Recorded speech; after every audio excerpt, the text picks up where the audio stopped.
Alright guys, this is my homemade filter. I use it for emergency filters, anytime there's an emergency in the tank. Sometimes I use them for just, need to use them for anything. Alright, right here is a 250 gallon per hour power head, and I've taped it to the top of a 2-liter Pepsi bottle. We using standard duct tape.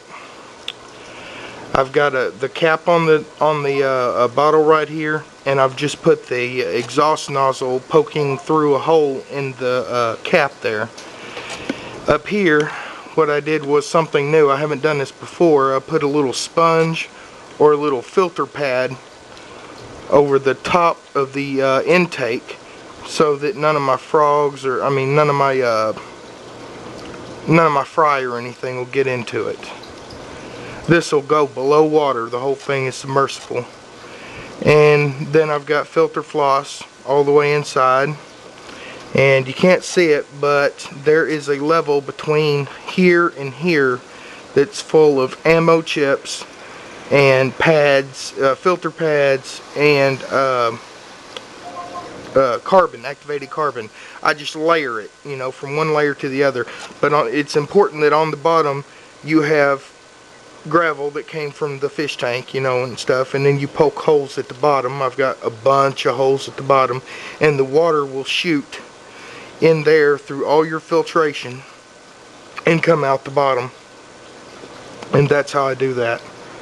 I just thought y'all guys would like to see this, and just kind of share with y'all how I do it.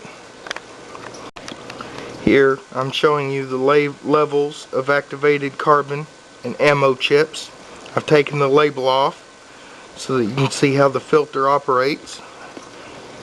Goes from the top in through all this padding here, all this filter floss, and then it hits the ammo chips, and from the ammo chips it hits the activated carbon, and then it goes from the activated carbon to hitting more filter floss and a filter pad.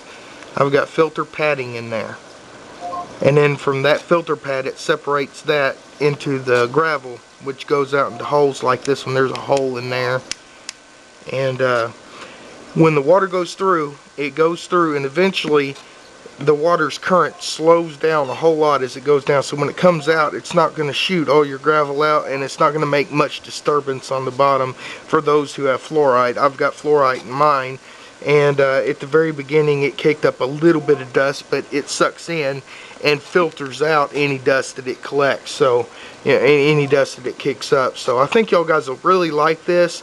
I had a completely muddy tank. I put 2 of these in my tank after I straight dumped 2 15-gallon bags of the fluoride into my pristine, clean tank, and it made mud water. And this, 2 filters like this cleared the water in 24 hours, completely crystal clear.